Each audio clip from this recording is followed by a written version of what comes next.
Voy a hablar de otro tema, que es este mapa de conflictos ambientales que aquí en Colombia se ha hablado un poco en las últimas semanas, y que es un producto de un proyecto europeo grande de 4 años. Estamos ya en el último año y hemos lanzado varios informes y también un mapa o un atlas. Entre los informes, si ustedes van a la página EJOL, esta es otra página que se llama EJ Atlas, o sea, el proyecto EJOL, que quiere decir Environmental Justice Organizations, Liabilities and Trade, EJOL, con 23 organizaciones alrededor del mundo que estamos trabajando en esto. Hemos hecho informes sobre todo, ¿no? También algún vídeo y alguna otra cosa. Y hay un curso así online. Pero estos informes es como la mayor parte de lo que hemos hecho en este proyecto. Tienen que salir todavía 2 o 3 más y van desde el último para arriba según cuando se publicaron. Y vean que hay, bueno, varias cosas, ¿no? Como esto, Legal Avenues para Environmental, organizaciones de justicia ambiental, como CENSAT aquí, por ejemplo, ¿no? Y otras parecidas alrededor del mundo, para usar instrumentos legales en sus actividades. Pero hay 2, que son con Beatriz Rodríguez Lavajos, que también está publicado como un artículo en Conservation and Biology, y como este último, con Christos Zographos y otra gente, que están directamente relacionados con lo que ustedes, algunos, están haciendo, ¿no? Que no sé cuántos de acá, en este tema de valoración de servicios ambientales, porque precisamente son sobre esto, sobre economía y conservación, ¿no? Estos 2. Y se pueden, ahora mismo, los que tengan aquí el computador, pues si ponen EJOL, la página EJOL, y ponen informes, tiene como 150 páginas y el otro, o sea, son mucho más largos que artículos normales, más cortos que libros, y están escritos con la máxima falta, o sea, con que sean accesibles al público en general, aunque no lo son de verdad, porque están en inglés para empezar y tienen sus términos técnicos, pero en fin, haciendo un esfuerzo que los pueda leer cualquier interesado, y si tienen que dar clases ustedes, y ojalá se tradujeran al castellano también, ¿no?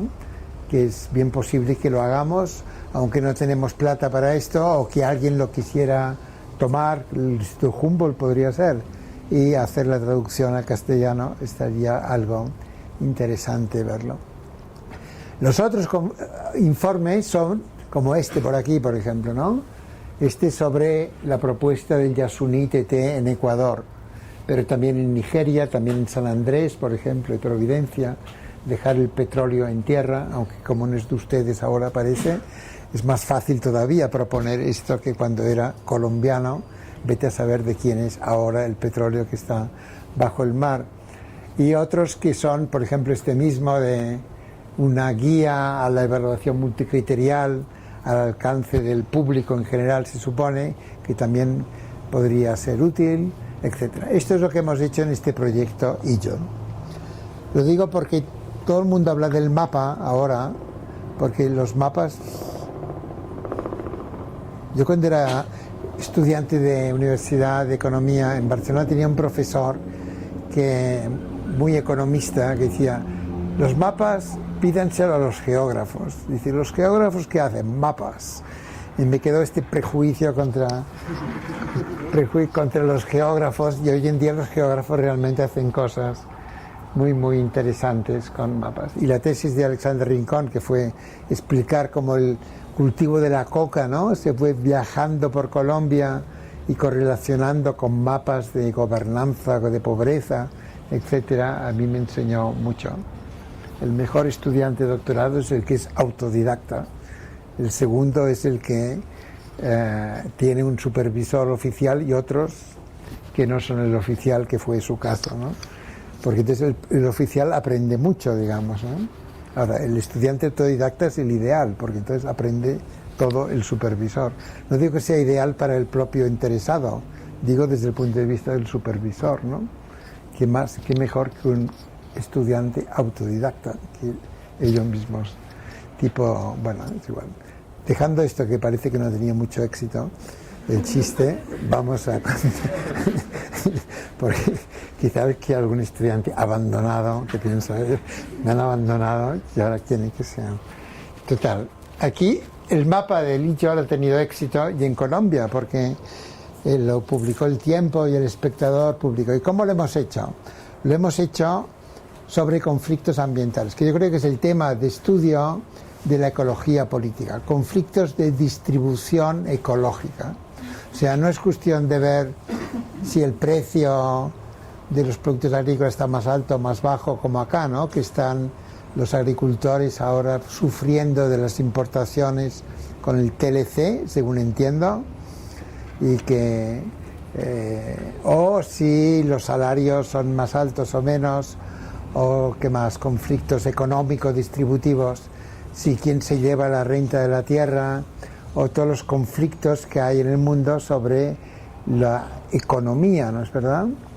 Y tampoco son los conflictos ecológicos, estos ambientales, algo que pueda venir, que podamos interpretar como fallos del mercado, que si el precio fuera el correcto no se producirían, en una visión de la economía ambiental neoclásica más para alcance infantil, digamos, ¿no? Sino, no, porque esto no ocurre, el mercado logra valorar externalidades, ni hay métodos que en general funcionen para internalizar externalidades o para dar el valor correcto a recursos agotables, ¿no es verdad? Se puede enseñar esto, pero el hecho es que el mundo no funciona así, ni nunca va a funcionar así, porque las externalidades son más grandes que las internalidades, además son inconmensurables, ¿no? O sea que el mundo es un mundo en el cual el crecimiento económico se basa en un aumento del metabolismo social, de energía, materiales, también de producir algunos tipos de contaminación, ¿no? Como el CO2, que no es nada malo para la vida, al contrario, pero que en exceso cambia el clima, y esto es cómo funciona la cosa, ¿no? Por ejemplo, el cambio climático o el CO2 no solo se deposita en la atmósfera, va al mar, y tanto hay en el mar ahora que se están acidificando los océanos, ¿no? ¿Qué va a pasar? No se sabe muy bien. Pensar que con un precio correcto del CO2 todo esto se solucionaría no es como yo lo veo, ¿no? Hay gente que lo ve así, yo no lo veo. Yo lo veo más bien, como decía hace un rato en la Universidad Nacional, un grupo de maestría, que hay que tomar la posición de la economía institucionalista ecológica, de que estos daños ambientales son transferencias de costos de unos agentes económicos a otros, ¿no? Los otros a veces son otras especies que lo padecen. Es decir, que no es cuestión de ver los daños ambientales como fallos del mercado, sino, como decía Carl Wilhelm Kapp, como éxitos en transferir costos a otras especies o a otros sectores humanos. Y que la economía industrial funciona así, no funciona de otra manera. Funciona transfiriendo costos sociales, les llamaba CAP, o socioambientales, a otros grupos sociales, gente pobre, indígena, o a futuras generaciones, o a otras especies, o los tres a la vez, ¿no? Es el funcionamiento normal de la economía. O sea, las externalidades no es algo para explicar en el cuarto año de los estudios como una especialidad, ¿no? Es algo que habría que explicar en primer año. ¿Cómo funciona la ecología? Dentro de la ecología, ¿cómo funciona y ha funcionado la sociedad con sus múltiples sistemas sociales y la estructura social? Y luego explicar el mercado como algo que viene pequeñito, que está dentro de todo esto y que sirve para algunas cosas, pero no sirve realmente para decir qué es lo que deberíamos hacer, y que no podemos pensar en ampliar mercados, aunque sean mercados ficticios, ¿no?, para que todo meterlo en el mercado. Esto no cabe, digamos, no cabe. La naturaleza y la sociedad no cabe en el mercado. Hay muchas cosas que no pasan por el mercado, ni nunca han pasado, ni nunca pasarán. El cuidado doméstico, ¿no?, el amor en sus formas, digamos, más generales, ¿no?, no pasan por el mercado. Por esto ahora toda esta visión de que la felicidad no se puede medir con el PIB per cápita, ¿no? Cuando los psicólogos lo dicen, pero sí que depende de algunas cosas que son importantes, como sería un buen clima y una situación así social agradable, etcétera. Entonces, toda esta discusión no es la que vamos a tener aquí. Vamos a dar por supuesto que la economía industrial moderna produce daños ambientales y que estos daños ambientales se producen muchas veces en áreas donde hay gente y que la gente protesta, ¿no? ¿Cuándo empezó estas protestas? Yo creo que hace mucho, pero claro, el poder protestar también depende de la estructura política. Cuando llegaron aquí los europeos y empezaron a soltar especies, ovejas, por ejemplo, que arrasaban cultivos, como hay este libro de Eleanor Melville, ¿no? Que se llama La plaga de las ovejas sobre el Valle de Mezquital en México, y explica esto, ¿no? Los otomíes desaparecieron por las plagas, otras plagas, ¿no? El sarampión o la gripe o la viruela, y bajaron y las ovejas crecían y luego las ovejas se colapsaron porque se habían excedido de la capacidad de carga. Toda esta historia ambiental, social, pero estos indígenas protestaban, quizás sí que escribían memoriales a Madrid, ¿no? O en fin, al virrey, pero nadie les hacía mucho caso, ¿no? Las ovejas no tenían mucho que decir y las otras especies que desaparecieron, pues mucho menos todavía, ¿no? Y lo mismo sigue ocurriendo, ¿no? No sería con especies invasoras, ¿no? En muchos casos, sino con otro tipo de agresiones a los ecosistemas. Y los que hemos considerado en este mapa, que está construido con conocimiento de activistas, pero también de académicos, y en el caso de Colombia, sobre todo con Mario Alejandro Pérez, que es profesor en Cali y un gran historiador económico ambiental, que ha hecho estudios del metabolismo de la economía colombiana, y yo le convencí que ayudara y se ha puesto a coleccionar conflictos de tal manera que ahora el mapa tiene en conjunto, en este momento creo que tiene 1000 conflictos hoy o 1999, queremos llegar a 2000 y de los cuales hay como 90 que son de Colombia, que está un poco sobre representada Colombia, aunque no sabemos qué quiere decir sobre representado porque no sabemos la distribución de los conflictos en el mundo, no sabemos cuántos hay, cuántos le tocaría a China, por ejemplo, ¿no? Si es en proporción a la población, al crecimiento del país, ¿cuántos hay? No lo hacemos así porque no lo podemos hacer, no es una muestra representativa. Para Colombia se está acercando a inventario, de hecho, no a muestra, ¿no? Porque yo creo que estos conflictos que están ya en el mapa o en el Atlas son como los 90 principales seguramente, ¿no? Aunque van saliendo nuevos y quizá no todo el mundo concuerda. Esto habría que hacerlo en una reunión como esta, con gente de distintas regiones del país, que esté metida en estos casos y que diga, como hemos tenido ahora un poco hace 2 horas, en la madrugada de hoy a las 7 de la mañana en la Nacional, con estudiantes que se han puesto a discutir que este conflicto que hay aquí realmente no lo es, o que falta tal otro, ¿no? Y cómo habría que hacerlo. ¿Y para qué hacemos esto? Para dar visibilidad a estos conflictos, porque muchas veces no aparecen en la prensa, aunque existen, y también para hacer estudios de tesis, de maestría, de doctorado o artículos de una ciencia un poco nueva que podríamos llamar ecología política estadística, ¿no? Porque ecología política sí que se ha hecho con casos de estudio de conflictos, ¿no? De, qué sé yo, minería de uranio en África, ¿no? Y quizá hay algún libro con este título, o conflictos sobre represas, ¿no?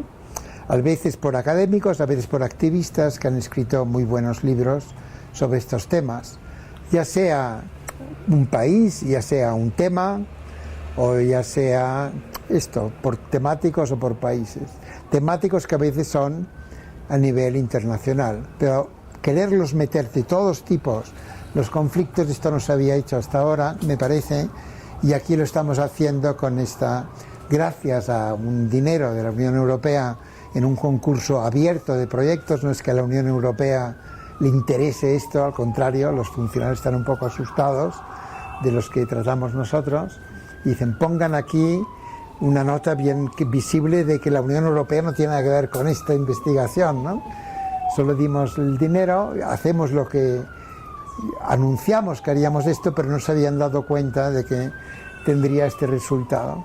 Como ven, el mapa está todavía vacío en muchas regiones porque estamos llenándolo ahora. China habrá como 100 conflictos, espero, para diciembre de este año, de gente que los está llenando y que es una profesora de geografía humana de la China en Oxford y una ayudante que tiene, que ya estaba trabajando en conflictos y que le ha gustado la idea.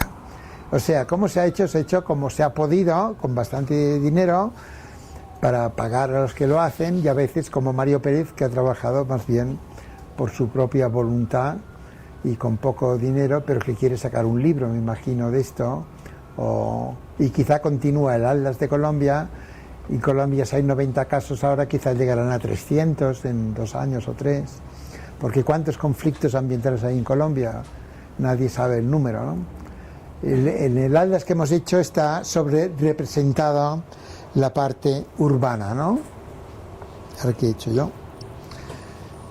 Y vamos pues, para dar más tiempo al diálogo, me tendrías que decir cuándo me tengo que callar, o decir, me faltan 10 minutos, algo así.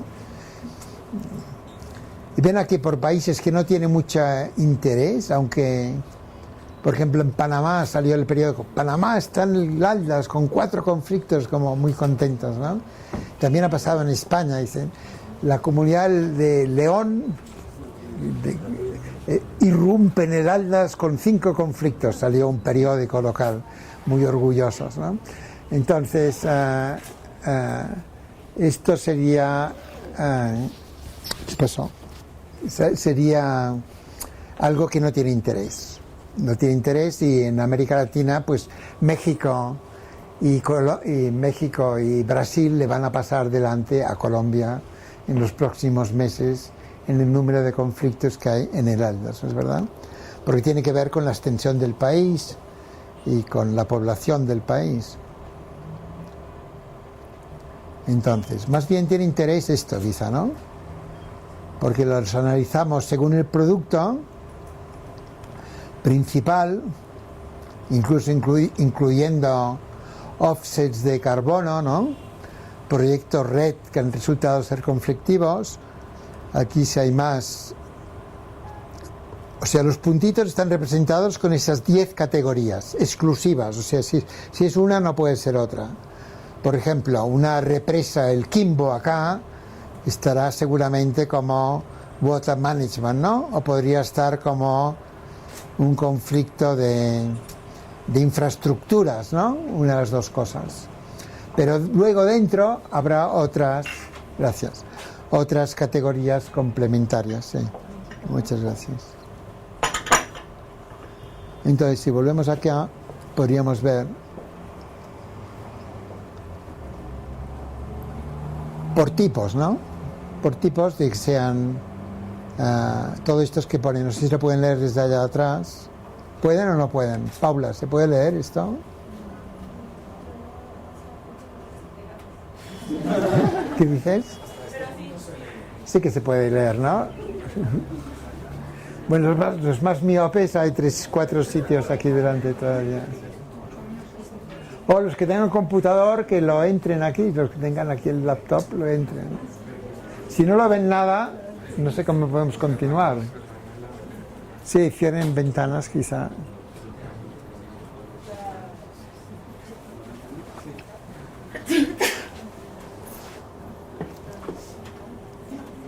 Suerte que no hace sol.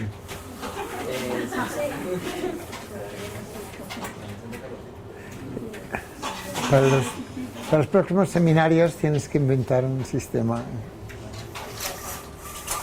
Gracias.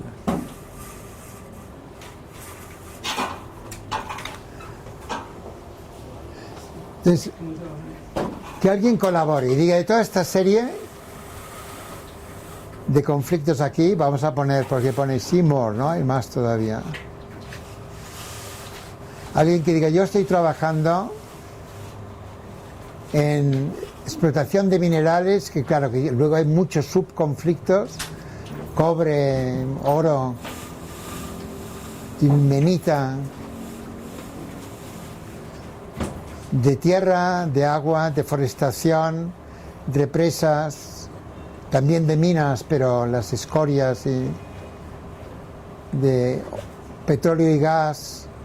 Estos son los que nos tenemos más, ¿no? Pero transporte también de desechos, ¿no? Desechos de vertederos, de cultivos industriales. Aquí Flores, por ejemplo, estaría aquí, o quizás está separado, creo.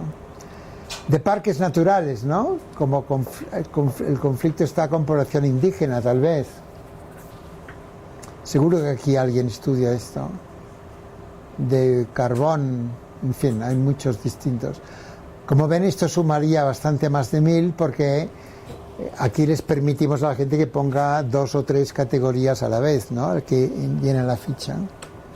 También, por ejemplo, que no lo sabíamos que iba a pasar, de fracking de gas, no, ni lo habíamos puesto como ejemplo, y a medida que ha avanzado el proyecto ha habido más casos de esto, ¿no?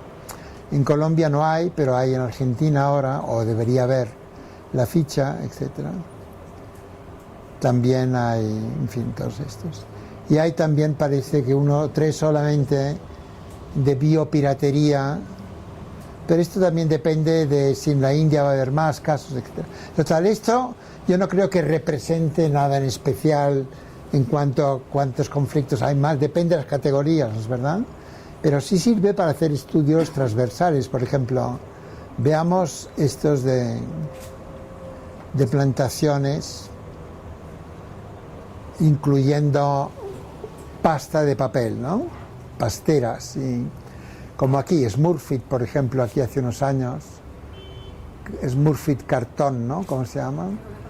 Cartón de Colombia, o Smurfit en portuguesa en Venezuela, ¿no? O otras compañías. En Costa Rica, el 94, que hubo hasta ecologistas muertos a consecuencia de un conflicto contra Melina, ¿no? De una compañía que no me acuerdo cómo se llamaba, no sé si la tenemos porque ya es un poco antiguo.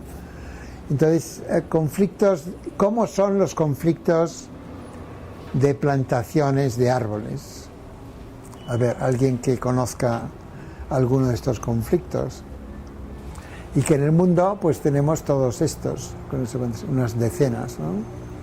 Algunos están de un color o de otro, no del mismo color porque quizás es un conflicto de agua, pero por lo visto tiene que ver con plantaciones. Será un conflicto de gente que protesta porque los eucaliptos se están chupando el agua y que está clasificado aquí como agua para el riego, ¿no? Pero con la subcategoría, ¿cómo son estos conflictos?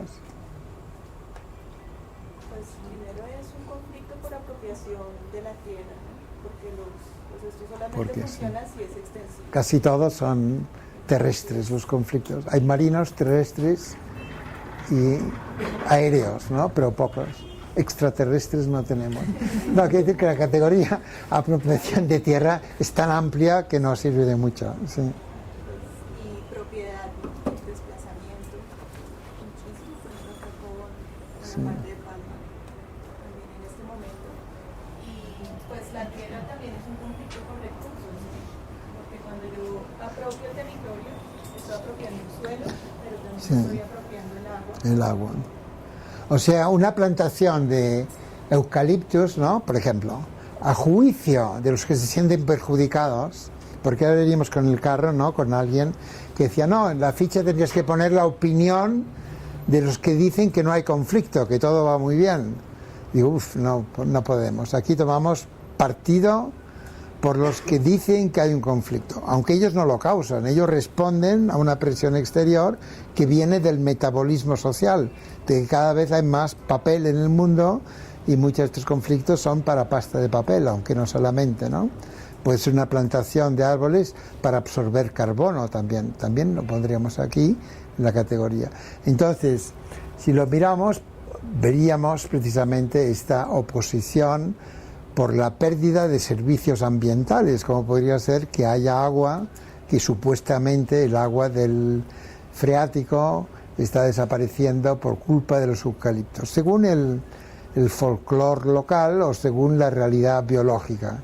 No importa mucho, aunque si la gente dijera teorías muy extrañas, les censuraríamos, digamos, ¿no?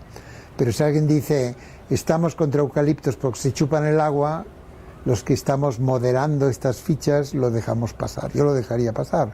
Pienso que seguramente algo tiene, ¿no? ¿Cuál era la pregunta?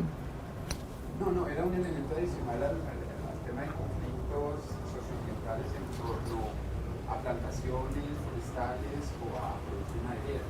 Y es el desplazamiento de producción de alimentos. Sí, puede ser. Muy fuerte en torno a direccionar áreas de gran extensión para la producción específicamente de un producto desplazando producción de alimentos. Y lo otro, un conflicto muy fuerte también que está más en el ámbito global es el acaparamiento de tierras, compra de tierras, el acaparamiento de tierras, desplazando la propiedad propia, la producción propia en algunos países, simplemente quedamos maquilando. ¿Sí? Yo el acaparamiento de tierras, no sé si que hay gente que hace estudios agrarios, que escriban en el Journal of Peasant Studies o Journal of Agrarian Change. ¿Hay alguien aquí? No, porque aquí son más bien biólogos, ¿no?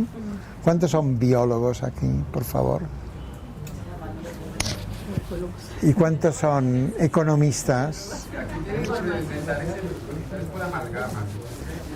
Sí, nadie es de una sola profesión, ¿no? Sí, todos son así de varias. Habrá economistas. Yo soy economista arrepentido, digo siempre. Y no he llegado nunca a nada más, digamos, ¿no? Pero yo historiador un poco. Pero sí, usted tiene toda la razón de que el acaparamiento de tierras también nos llegó la moda después de presentar el proyecto. Y estamos tratando de excluirlo bastante porque, claro, siempre cualquier conflicto tiene que ver con la tierra, excepto conflictos de geoingeniería, por ejemplo, ¿no? De poner sulfatos, aerosoles para impedir radiación solar, que es algo, conflictos que van a llegar pronto. O conflictos marinos de pescas, no son de tierra, ¿no? Son de pesca.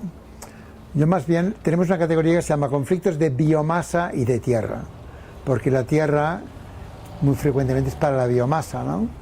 Un conflicto urbano de arrasar un parque urbano para poner edificios, lo pondríamos como conflicto urbano, ¿no? No acaparamiento de tierras. Porque si no, la tierra al final todo se vuelve acaparamiento de tierra y esto es muy malo para hacer un mapa o una ciencia, ¿no? Para hacer tipologías, que es así como empieza una ciencia. Digan. Sí, tal vez siempre ha habido problemas en torno a la tierra en un conflicto ambiental. Sí. Lo que pasa es que es una nueva dimensión de conflictos ambientales. Sí, ya sé. Que ya toman su carácter internacional. Ya sé, ya cuando sé. en países con muchos recursos se están acaparando tierras de otros países, especialmente de África. Son conflictos, Los coreanos, son conflictos, pero ¿para qué quieren la tierra? Para producir lo que ellos no están produciendo en sus países. Sí, porque yo pensaba que porque dicen tenemos tantas hectáreas, venderemos acciones y nos haremos ricos en la especulación financiera, ¿no? Podría ser. Es más para la producción, un poco para la Pues entonces es un conflicto de biomasa. Esto se llama, todo lo producido por la fotosíntesis se llama biomasa, ¿no? Los biólogos, ¿de acuerdo? Se llama biomasa. Entonces son conflictos de biomasa. Claro, si fuera peces no sería biomasa terrestre, sería acuática, ¿no es verdad? Pero esto es biomasa producida, entonces son conflictos en buena parte de biomasa, no siempre. Yo el acaparamiento de tierras no me parece una categoría analítica que vaya muy lejos, ¿no? Pero sí que es verdad que hay un montón, y yo conozco a Jumbo Ras y a toda la gente, y al Land Matrix y a los... De hecho, Grain, en Barcelona, pero que son holandeses, en fin, que es una internacional, son los que empezaron a hablar de land grabbing. Y el año 2008 tiene un informe sobre land grabbing, ¿no? Que es acaparamiento de tierra. El primero, ellos son socios de IJOD, pero están satisfechos de haber inventado esto, pero no son académicos, no ponen notas al pie ni nada de estas cosas, ni les da lo mismo quién lo inventó, pero si fueran académicos habrían allí patentado ya el concepto de land grabbing que ellos Pero claro, es muy antiguo, ¿no? El hecho del landgrabbing. Pero buena pregunta, porque es mejor, yo creo, distinguir más, ¿no? Y en plantaciones pues tendríamos esto. Entonces podríamos ir, y no sé si va a funcionar, ir aquí a este. Smurfit. Ay, se me pasó. ¿Qué pasó?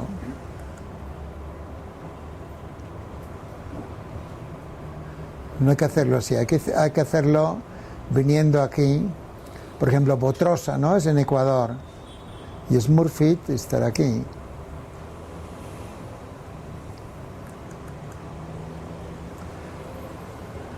Bueno, Smurfit en Colombia tenemos dos. Yo los leí estos y está un poco confuso.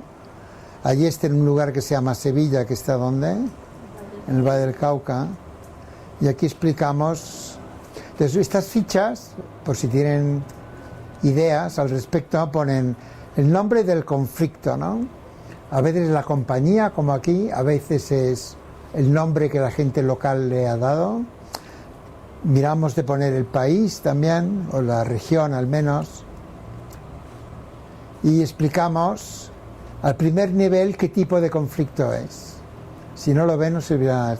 Pone Biomass and Land Conflict, ¿no? Y son de esto. Está aquí la definición del primer nivel, que le da el color al conflicto en el mapa. No sé cuál es el conflicto, qué color. Y luego, de segundo nivel, se pueden poner 3 o 4 o 5, hay un máximo. Y por tanto es un conflicto de acaparamiento, de land acquisition, de agua, y también propiamente de conflictos de plantación, ¿no? O sea, este mismo conflicto nos va a salir en 3 listas distintas. Y quizá alguien más podría inventarse, por ejemplo, pérdida de biodiversidad, muy probablemente hubiéramos tenido que ponerlo, ¿no? Pero no se puede poner todo, o es tan mal hecha la ficha a veces. Hay una descripción, que los de Colombia están casi todos en castellano, a veces están en inglés, y luego debería haber, que no hay, veo aquí, unas keywords en inglés para hacerlo comparables, y luego qué commodities están de la lista que hay, ¿no? U otras que podría haber. Luego la inversión que había, las hectáreas, luego todo esto, ¿no? Y luego qué grupos se han movilizado, luego qué formas de movilización. Por ejemplo, aquí seguro que está en la lista si alguien quemó los pinos o los eucaliptos, que no me extrañaría que hubiera pasado, quizá no en este caso, pero en otros de plantaciones, ¿no? Entonces ponemos así juiciosamente, como dicen ustedes, arson, ¿no? Que no es nada bonito de poner, pero si ha ocurrido lo ponemos, ¿no?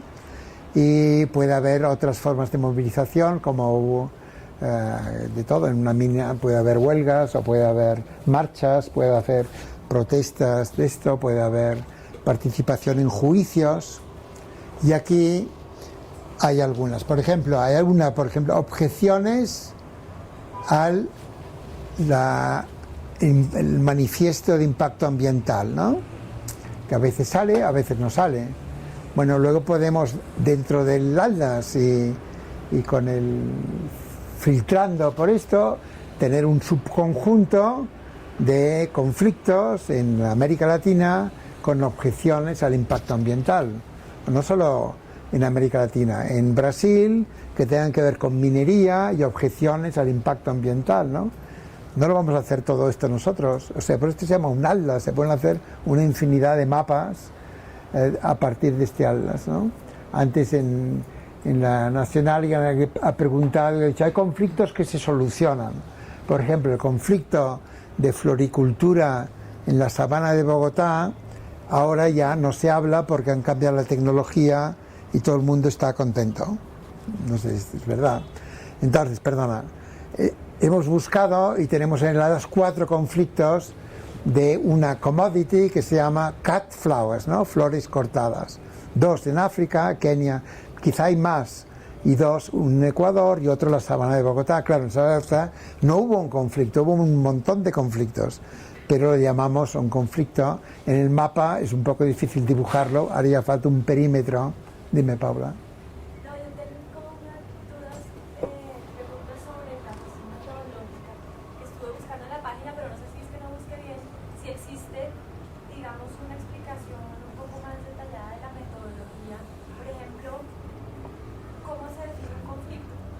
Sí. Hemos tratado, hecho ejercicios de lo que estamos haciendo con estudios de páramos. Estamos pensando que una de las cuestiones importantes sería visibilizar los conflictos que hay alrededor de los páramos. Esto tiene dos respuestas, buena pregunta. Una respuesta es que las fichas iniciales, y si lo buscas lo encontrarás en algún sitio, habíamos puesto como una página definiendo que eran conflictos ambientales, autocitándome a mí, pero sí. Toca saber cómo está uno trabajando. Pero con historia social. Citamos a Charles Tilly y en historia social, por ejemplo, ¿cómo se define un conflicto laboral? Según dime una definición que inventes ahora. No es. Que finalmente usamos para un ejercicio ahí pequeño que hicimos fue ya la manifestación pública documentada del enfrentamiento entre intereses alrededor del servicio ecosistémico. Pero esa definición tiene una cantidad de limitantes, por supuesto, porque ¿qué pasa con las cosas que no se documentan? Y esa era la otra pregunta metodológica sobre las fuentes. Porque es que Bueno, las fuentes va a salir ahora, ¿eh? No quiere decir que no exista, o que sí esté, no quiere decir que tenga ese Sí. Me Sí. interesaría mucho saber cómo llegaron allá para...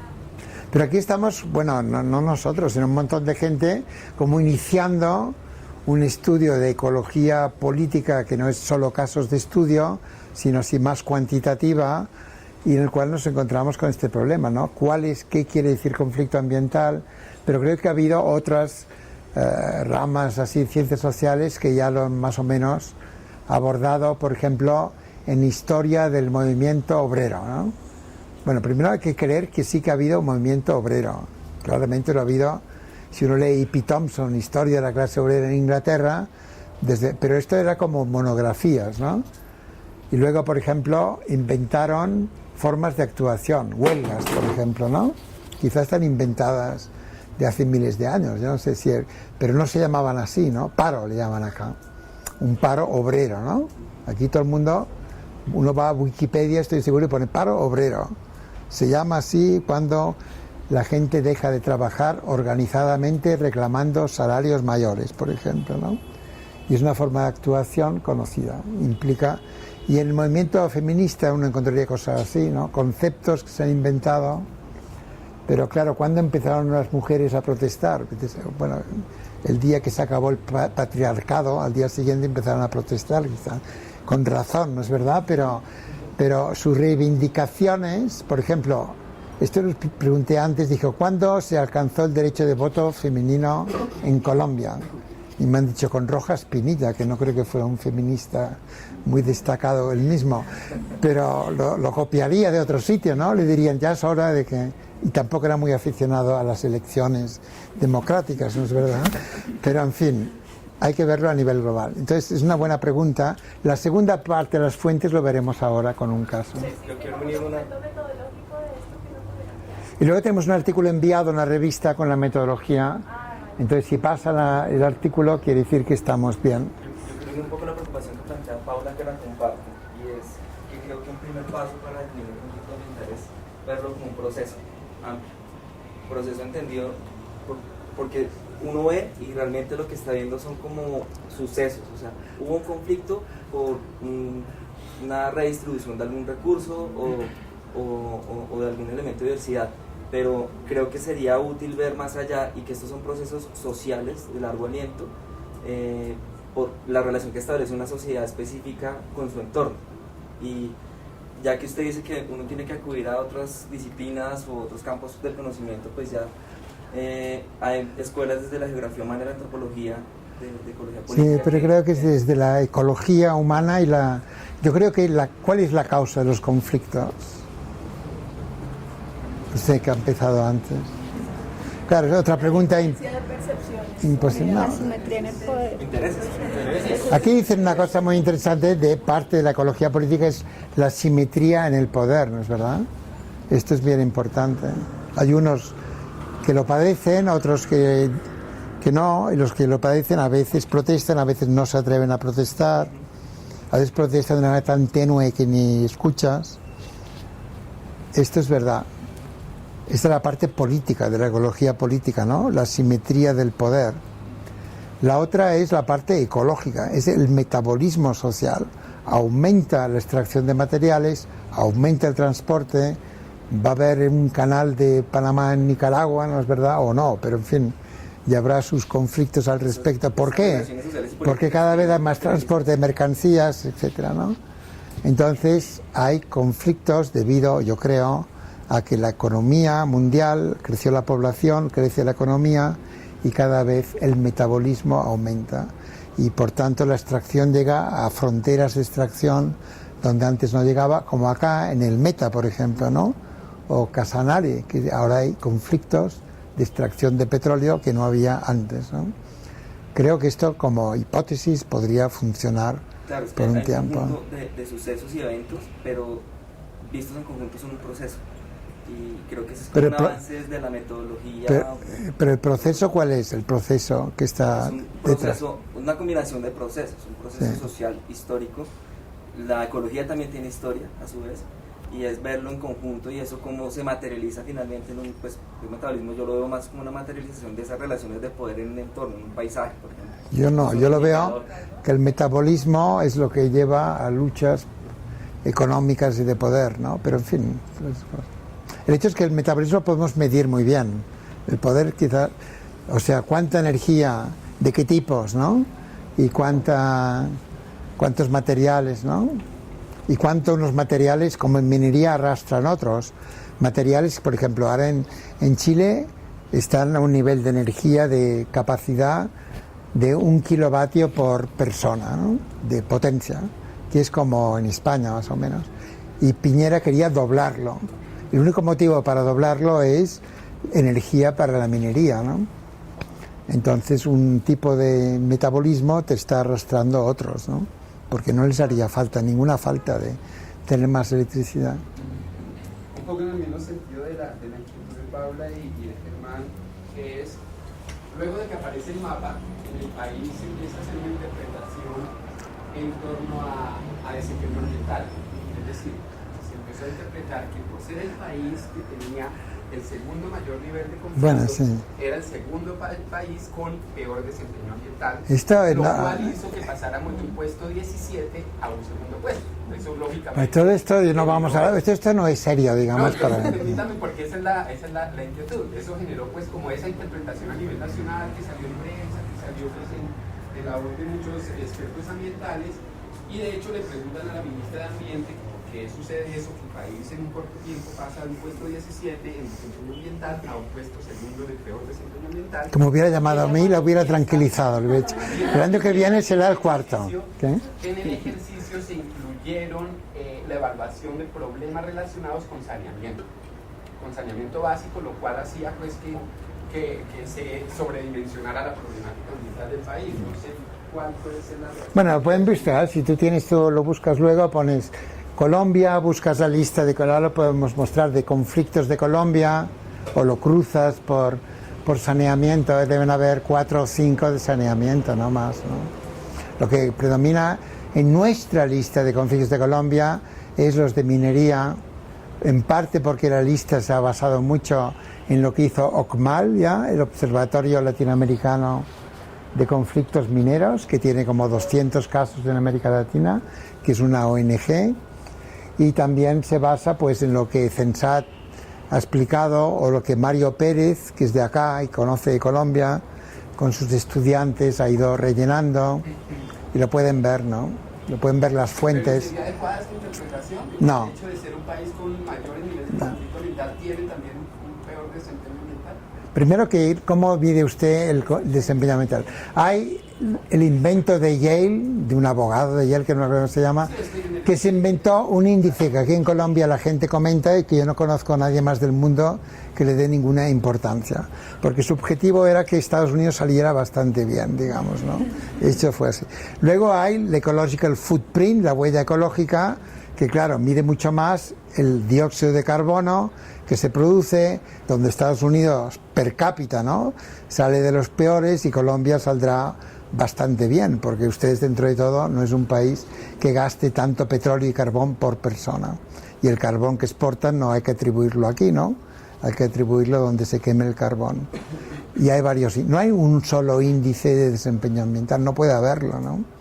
Puede usted tener una huella ecológica muy pequeña y arrasar los bosques para producir biomasa que absorba carbono. Entonces por el carbono va a salir muy bien, por la huella ecológica.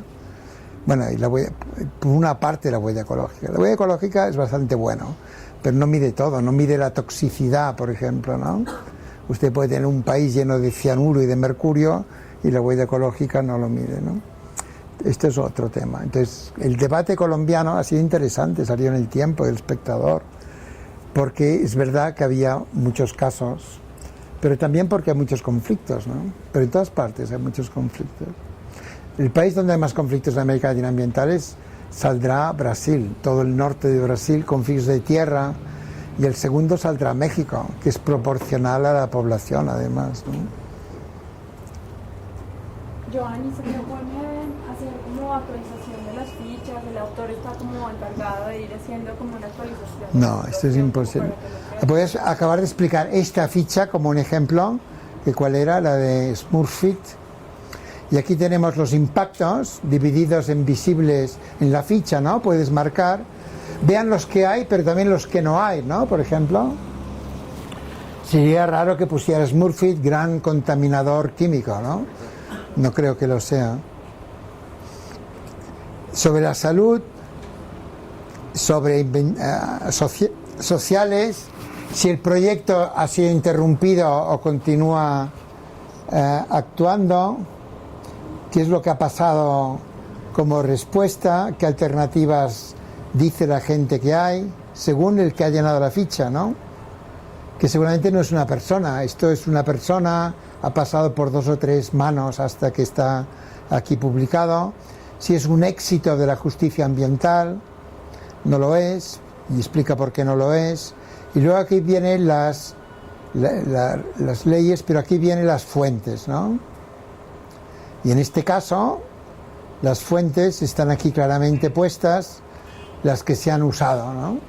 Y me imagino que Smurfit diría que no sé si lo hemos hecho o no, que también ellos han hecho un informe y que desmienten todo esto, en fin, lo que sea. Pero aquí, como verán, la principal es una publicación de Censat, que debe tener un capítulo sobre esto, y luego estas páginas web sobre esto. Pero claro, detrás de esto hay como un conocimiento indígena, ¿no? Y lo firma Mario Pérez Rincón porque se hace responsable de esto y porque lo habrá leído. Yo también lo he leído, lo habrá leído, lo habrá aprobado de lo que algún estudiante haya contribuido a hacerlo, o él mismo, tal vez, no lo sé. Entonces, así es como están hechas estas fichas.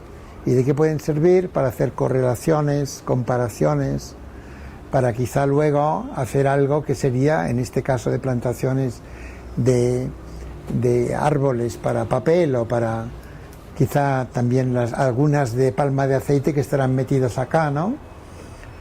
Otras estarán en biomasa, pero las reclasificamos para que den un buen conjunto de 150 casos quizá en todo el mundo cuando estemos a 2000, y podemos luego correlacionarlo tal vez con por qué hay conflictos, porque hay mucha gente allí o poca, porque hay indígenas que protestan más o no, ¿no? Con escasez de agua local, y podemos hacer mapas de pluviometría tomados de otros sitios, ¿no? Y entonces podemos ver, tratar de explicar la frecuencia y la distribución geográfica de tales conflictos. Esto es como el objetivo final. En nuestro proyecto puramente podemos plantear algunas hipótesis y ver si colocamos algunos artículos, pero esto está abierto al público ahora, y mientras no se les ocurran hipótesis estrambóticas Esto está hecho para visibilizar, para de hecho ayudar a los activistas de alguna manera, porque nos hemos aprovechado de su conocimiento. Esto sería imposible hacer sin un conocimiento previo, ¿no? Si Censat no hace un folleto así sobre plantaciones en Colombia, que recogiendo protestas, ¿cómo lo haríamos, no? Bueno, llamaríamos a Smurfit quizá, pero no sabíamos ni que es Smurfit la compañía que está metida en esto. Entonces, esto aprovecha conocimiento local, digamos, ¿no? Internacional también. Pero el propósito también es académico, científico. Y lo que se puede sacar de acá no lo sabemos todavía. Y claro, y cada uno que lo haga tendría que ver las fichas otra vez, como alguien preguntó, actualizarlas, porque no podemos actualizarlas cada semana, aunque cambia todo, cada semana va cambiando quizá, y corregirlo. Y aquí al final hay un espacio de observaciones donde por suerte nadie ha criticado esta, por suerte o por mala suerte, ¿no? Pero nadie ha dicho esto no sirve para nada, que sería, o que nos hemos equivocado de país, ¿no? O de departamento, algo así, ¿no? Entonces, esto es con lo que hemos hecho hasta ahora. Entonces, si hay más discusión, a mí me serviría mucho más discusión de cualquier tipo, ¿no? No todo el mundo hace este tipo de estudios, o sea, yo ya lo entiendo. Y he intentado hacer un puente a los que estudian servicios ambientales, porque aunque no lo hemos hecho acá, ni está muy explícito, pero si uno revisa y corrige, ¿no? Si uno toma 15 casos, pues habría mucho que corregir, o algo que corregir. Pero mira aquí los impactos, ¿no?, que hemos puesto, ambientales, ¿no?, afectación al agua de superficie, etc. Los de la salud, ¿no?, y los socioeconómicos, el aumento de la corrupción, que el que llenó las fichas le está atribuyendo a Smurfit, con o sin razón, y esperemos que no se peleen, que no se protesten mucho, ni nos hagan un juicio o algo así. Pero este no es ambiental, pero otros de las cosas aquí que están metidas son impactos ambientales, ¿no?, o a la salud humana. Entonces uno podría decir, como he dicho antes, si son pinos o son eucaliptos, están al mismo tiempo afectando servicios ambientales, ¿no? Si es una represa, pues produce electricidad, pero está impidiendo la pesca río abajo. O sea, hay servicios ambientales de producción, hay servicios de, ¿cómo se llaman?, de sustentación. Todas las categorías de servicios ambientales serían afectadas por una represa, ¿no es verdad? Hay menos peces para comer, pero menos peces para vivir también, ¿no?, río abajo. O sea que ya se produce metano, se está afectando el clima, en fin, hay muchos servicios ambientales que han disminuido, otros que son como antiservicios ambientales que estamos produciendo, y quién se aprovecha y quién se perjudica y cómo protestan o no protestan, que también es interesante. Por tanto, esto encaja mucho con una discusión de servicios ambientales, pero no en el estilo TIP, ¿no?, que le ponemos un precio y el mundo se arregla, sino en un estilo más así de sociología ambiental o de ecología política. La pregunta, por favor. Sí. Pues dentro del proyecto que estamos haciendo, pues la idea un poco es hacer un inventario sobre los impactos en humedales.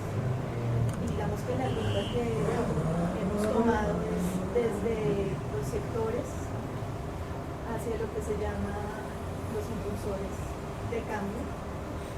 Y bueno, una de las cosas, digamos, de las dudas que surge es lo que ustedes están haciendo también como este inventario, como que queríamos caracterizar, ¿no?, los impactos, porque pensamos que la manera que al caracterizarlos, pues como que se tiene más éxito en entenderlos, y con ese éxito en entenderlos, pues también hay éxito en mirar fórmulas o formas para resolverlos.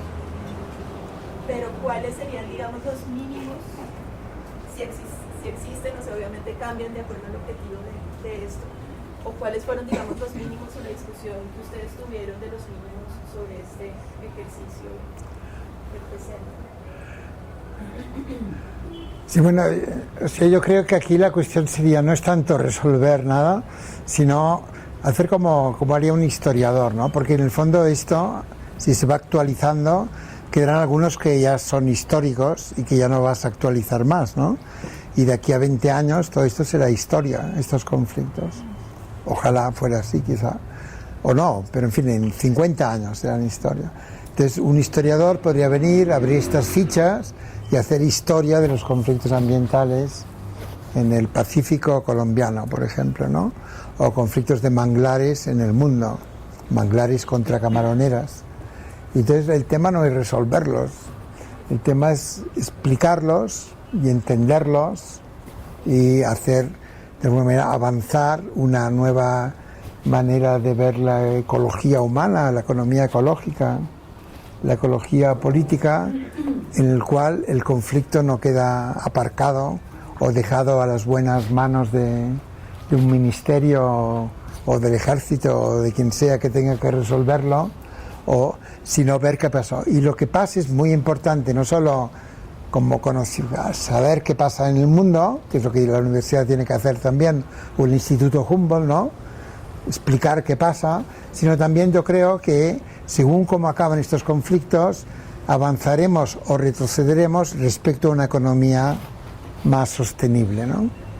Porque si, por ejemplo, el conflicto del Yasuní y TT en Ecuador, que Correa quiere sacar el petróleo, incluso negándose a un referéndum que legalmente debería hacer, pienso yo, porque consiguieron las firmas adecuadas, que se está discutiendo estos días. Bueno, si el petróleo del Yasuní se queda en tierra, esto es bueno para la biodiversidad, es bueno contra el cambio climático, es bueno también para los derechos humanos locales, creo yo, ¿no? Mucha gente. Entonces, según estos resultados de los conflictos, así avanzará la humanidad para un lado o para otro, ¿no? Porque no son cosas menores. Es que hay más conflictos ambientales que laborales, tal vez, aunque no sé cómo lo mediríamos, ¿no? Excepto en lugares como la India, China, donde hay un gran proletariado, ¿no? En Europa yo creo que quizás así. Entonces, o sea, no es solo una curiosidad intelectual, es también interesarse por la marcha del mundo, ¿no? Y resolver es una palabra muy ambigua, porque hay que decir resolver el conflicto, ¿no? Por ejemplo, en Taburamena, ¿no? Han votado, o en Piedras, en el Tolima, ¿no?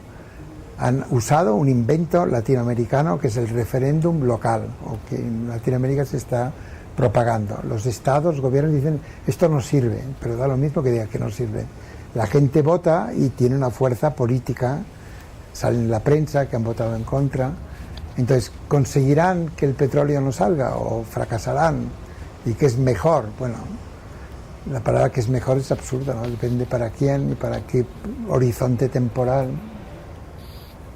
Teniendo en cuenta ese horizonte temporal y esa como utilidad de historia sobre los conflictos, ¿no haría falta en la ficha como ese momento de la historia en que sucedió, las fechas o los momentos en que ha sucedido los conflictos? Está puesto, pero los datos son bastante malos en general, que pone cuándo empezó el conflicto. En la ficha hasta pone el día y no pone la hora, pero pone el día y el mes.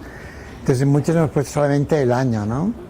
Y luego a veces es verdad que acaba el conflicto y luego vuelve a empezar en el mismo lugar, porque allí hay oro o cobre y vuelve. Los de biomasa son más, geográficamente viajan más, pero los de minería es allí donde hay. Entonces, a cabo de 10 años viene otra empresa, entonces tenemos también un criterio para distinguir si es el mismo o si es otro. Pero es una buena pregunta porque esto nos permitiría mucho luego ver esto de historia, incluso decir algo sobre si están aumentando o no. Hay un artículo por publicar, que ya es parte de una tesis doctoral, en Ecuador, con unos 60 conflictos, y lo que la autora Sara Latorre quería mostrar es que con el post-neoliberalismo continúan los conflictos o incluso aumentan, ¿no? Entonces tiene 3 momentos, desde el 80 hasta el 2006, los 3 o 4 años de transición en Ecuador, y luego lo que Correa llama bueno, será el amanecer después de la larga noche neoliberal, todavía está amaneciendo, digamos. Entonces, bueno, depende. Entonces, salen menos en cantidad, entre otras razones porque solo toma 6 años, del 2007 hasta ahora, incluso dividido en 2 tiempos, comparado con 20 años anteriores, salen menos, ¿no?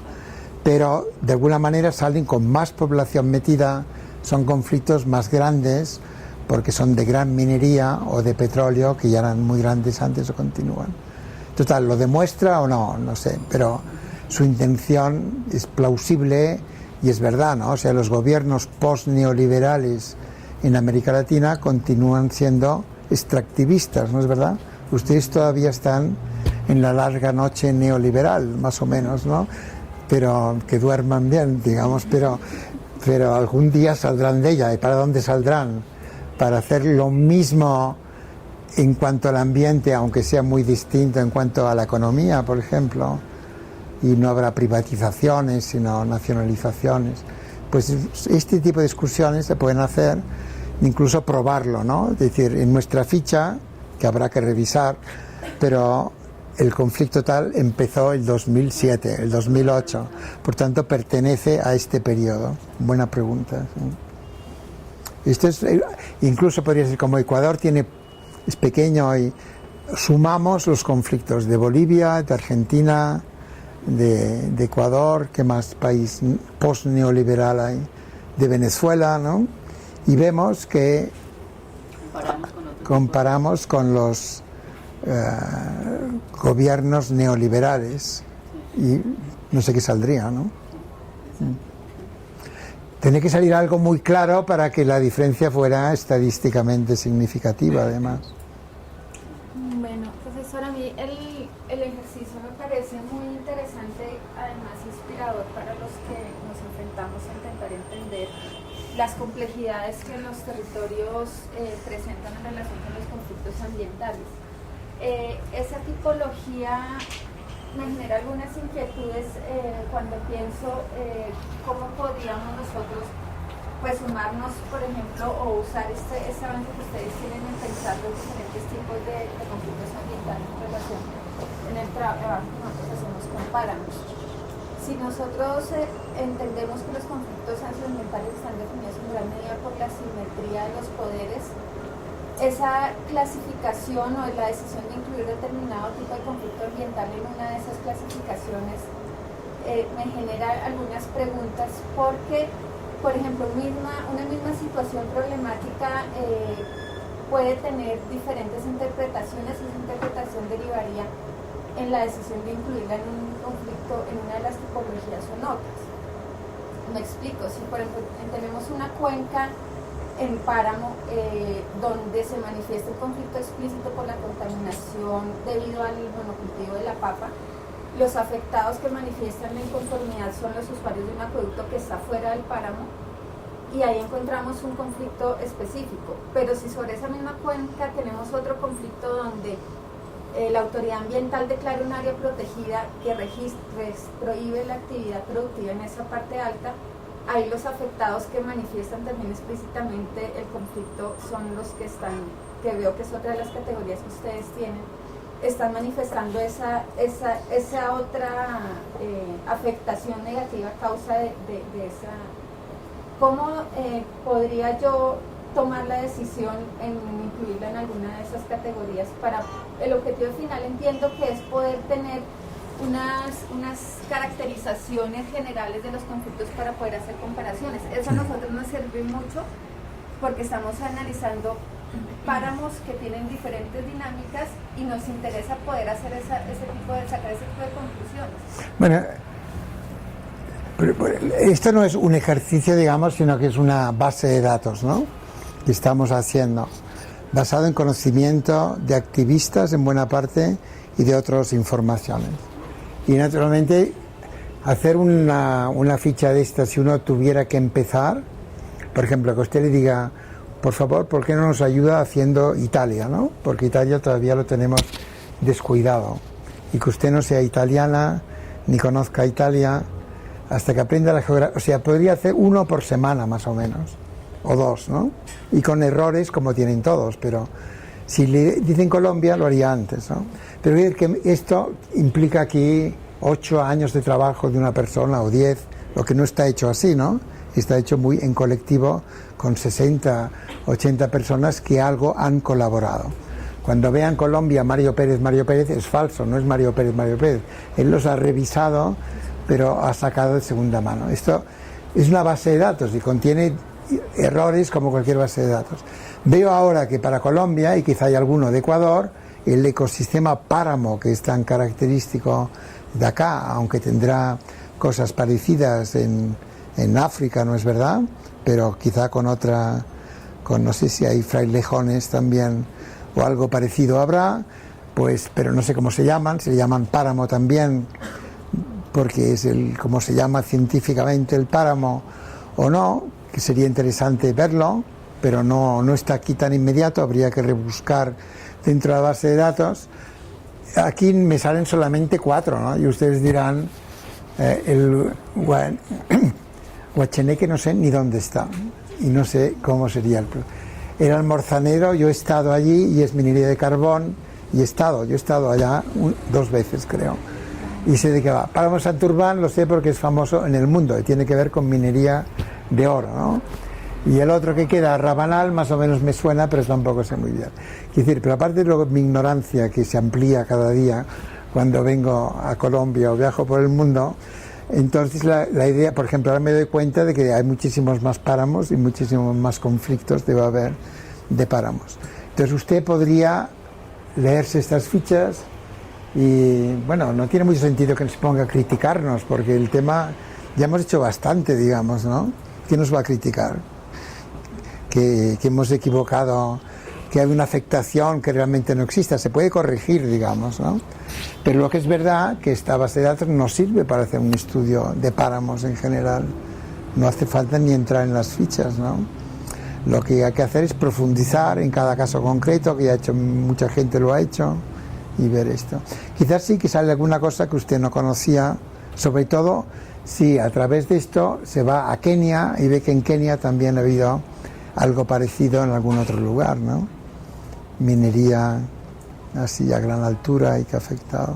Es para lo que va a servir. Mi pregunta es más metodológica, pero en el sentido sí, de cómo... para manglar, que yo sé más de manglar y que hay muchos conflictos de manglar en el mundo, uno podría con esto ayudar a ver, comparar manglar en Honduras, en Ecuador, acá en la costa del Pacífico, afectado por camaroneras, que no es lo único que afecta el manglar, ¿no? Pero es una driving force, ¿no? Una impulsor, y luego comparar con Bangladesh, Filipinas, la India, y si está bien hecho, al final deberíamos tener pues 30 o 40 conflictos de manglar, que seguro que ya están en algún libro publicados, en alguna monografía, ¿no? Pero que podríamos chequear, o quizá no, quizá nadie lo ha hecho todavía esto, de un estudio global del manglar, ¿no? Esta es la idea general. Por ejemplo, yo creo que en Colombia sería absurdo hablar de páramos y no hablar del carbón, ¿no es verdad? Nadie lo haría aquí en el Humboldt, digamos, pero quizás sí habría todavía ecólogos, porque ustedes se acuerdan cuando la geografía se dividía en geografía humana y geografía inhumana, ¿no? Y la geografía inhumana estudiaban la naturaleza como si no hubiera humanos, ¿no es verdad? Y seguro que hay descripciones. Bueno, yo fui amigo de Maximina Monasterio, que no sé si todavía está viva, que era una exilada española y argentina, se exiló, y que acabó en Mérida, en Venezuela, y hacía estudio de páramos y de cultivo, papas en el páramo, este era su tema, papas, variedades de papa en el páramo. Entonces puede ser muy bien que uno pudiera, que casi sea imposible, ¿no?, estudiar el páramo olvidándose de los humanos hoy en día, pero también es imposible estudiar el páramo en Colombia y olvidarse del oro, del carbón y de otras cosas que debe haber, quizá de carreteras, de otras cosas, ¿no? Entonces para esto sirve este inventario, yo creo, ¿no?, para no especializarse demasiado quizá, pero sí que sirve también para hacer casos, tomarlo y luego hacer un caso de estudio con una cierta información. Para estudios de maestría, creo yo, más que de doctorado, quizá. O sea, que alguien tome una ficha o dos y luego profundice en estas fichas, ¿no? Para doctorado, yo creo que sería más bien estudios de ecología política, estadística que habría que hacer. ¿El proyecto sigue abierto? Porque creo que ya acabó la financiación, ¿no? ¿Cómo No, se va a no, retroalimentar? queda un año. Ah, ok. ¿Y qué pasará después? En los informes que mostré antes ya no haremos más, pero el Atlas queremos que continúe y que esté situado en algún lugar que podría ser Bogotá, ¿por qué no? Ojalá fuera un lugar en el sur, que hay más ambiente para estas cosas, conflictos así, pero que tuviera una garantía de solidez así institucional, que quiere decir que no haya ningún ministerio metido. Y universidad depende de cuál, ¿no? Y que fuera activistas, por ejemplo, Amigos de la Tierra Internacional, alguien así. Y esto es mi fantasía, digamos. Y alguien, Humboldt, no sé, tendría que hacer un examen al director, a la directora, que la conozco bien, a ver hasta qué punto depende de instancias superiores o si ella controla el asunto, ¿no? O sea, para garantizar la cuestión científica y políticamente, para decir la verdad, ¿no? Y no haría falta mucha gente, haría falta como 4 o 5 personas en el mundo, una sede aquí y otra en la India, por ejemplo, ¿no? Y que lo continuara para bien de la humanidad y de la naturaleza, ¿no? Esto quizás lo hacemos, quizás se podrá hacer. Y esto, esto costaría pues lo que cueste un equipo de 4 o 5 personas y una mínima. Pero esto se hace por internet, no hay mucho que... No hace falta mucho material, ¿no? No hacemos viajes para comprobar tampoco, no podríamos, ¿no? Pero y una red de colaboradores que muchos son gratuitos y otros han sido. O sea que sería, ahora que usted pregunta, se me está ocurriendo que sería, ¿cuánto? $500,000 al año, algo así. 5 años más. Y luego yo quizá ya me retiro. Y siempre quedaría la base de datos para hacer eso. Pero creo que sería muy bueno actualizarlo, corregirlo, ampliarlo y tener unos objetivos realistas que no sean decir, tendremos 50.000 casos, esto es muy difícil. Y no regalárselo a la CIA ni a ninguna empresa así. Pero que sea abierta, porque yo creo que si alguien hace algo científico tiene que mostrar la evidencia. Es como un historiador que se lleva un legajo del archivo y hace un libro sobre Manolita Sáenz, ¿no? Y su amigo Bolívar. Pues tiene, y cita, se inventa unas cartas, no puede, ¿no? Tiene que decir, la fuente es tal y el que venga después puede ver si yo me he equivocado o si me he inventado aquí los documentos. O sea que aquí es lo mismo, ¿no? Porque hay como la realidad, que vete a saber cómo es, la representación de la realidad en estas fichas, que tiene que ser abierta, y luego el libro o el artículo que se escriba, ¿no? Entonces la realidad como es un problema muy difícil. Yo creo que lo que hay son mentiras, ¿no? Verdades hay distintas, pero las fichas están aquí para que todo el mundo proteste o las complete. Bueno, me estoy alargando demasiado.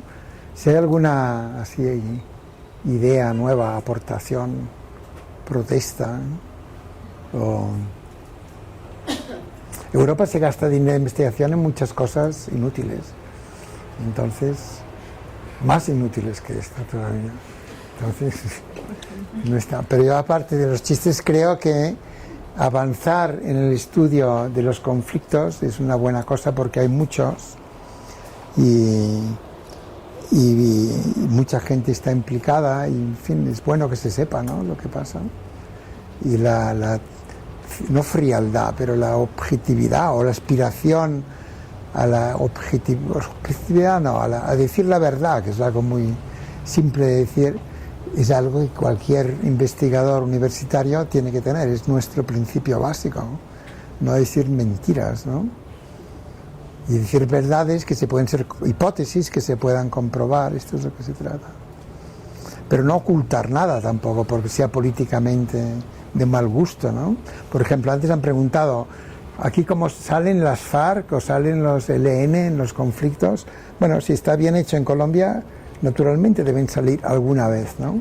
Aunque yo no creo que sean ellos los que sean protagonistas de estos conflictos, porque igual ocurren en Ecuador, igual ocurren en Centroamérica sin fuerza armada, digamos, ¿no?